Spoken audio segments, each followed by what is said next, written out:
Assalamualaikum warahmatullahi wabarakatuh. Nama saya Adika Bagisna Fadila. Saya dari kelas 92.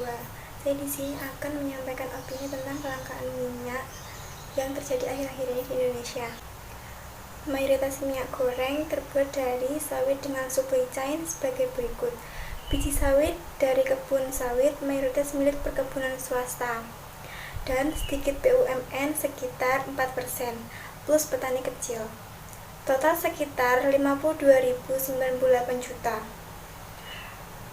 Dari jumlah ini, di pasar domestik menyerap sekitar 18.422 juta ton per tahun, dan di pasar ekspor menyerap sebesar 33.676 juta ton per tahun. Sawit masih menjadi salah satu kontributor utama dalam menjaga neraca perdagangan Indonesia agar tetap surplus.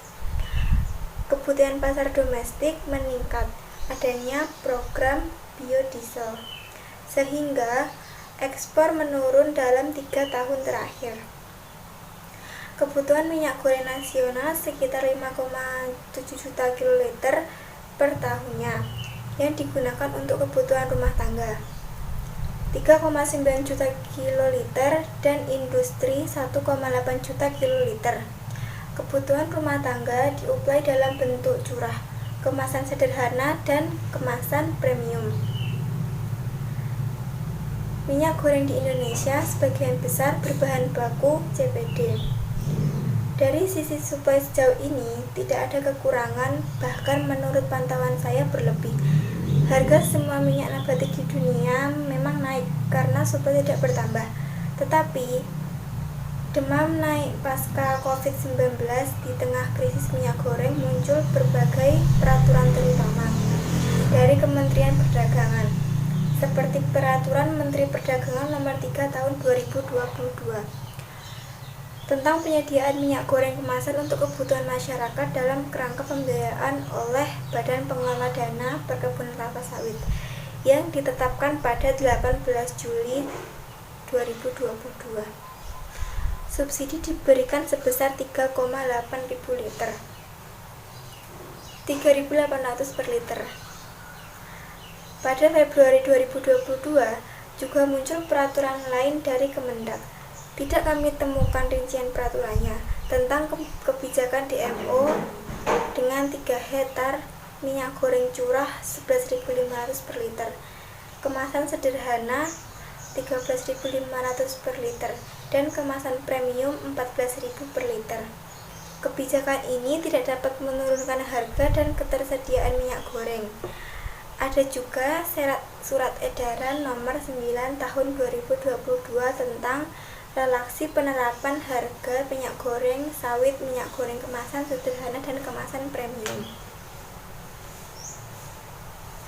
Langkah ke depannya, idealnya produksi dan distribusi harus dipisahkan supaya tidak terjadi konflik kepentingan, khususnya bagi produsen yang terintegrasi dengan jaringan distribusi. Konsekuensinya, distribusi harus dilakukan oleh lembaga pemerintahan atau unsur pemerintah, misalnya RNI, Bulog, PPI. Namun mereka tidak siap secara finansial. Ini perlu penanganan dari Kementerian Keuangan. Kemudian, perbaiki SIMIRAH dan segera tetapkan lembaga surveivornya. Hambatan utama memang terjadi di distributor kecil dan pengecer membuat seolah-olah minyak goreng langka. Isu minyak goreng akan selalu muncul saat harga tinggi. Untuk menjamin minyak goreng terjangkau, tetap perlu ada program bersubsidi jika harga CPO tinggi, seperti apa yang dilakukan Malaysia. Subsidi harus tertarget dan terbatas, yaitu pada kelompok masyarakat miskin. Kemungkinan diperlukan volume sekitar 2,5 juta kiloliter per tahunnya. Minyak goreng subsidi sebaiknya dikemas sederhana ukuran 1 liter, sehingga lebih higienis. Namun konsekuensinya minyak goreng curah harus tidak ada. Minyak goreng curah tidak sehat karena kualitas rendah dan sering dioplos dengan minyak jelantah atau minyak bekas yang sudah karsinogenik.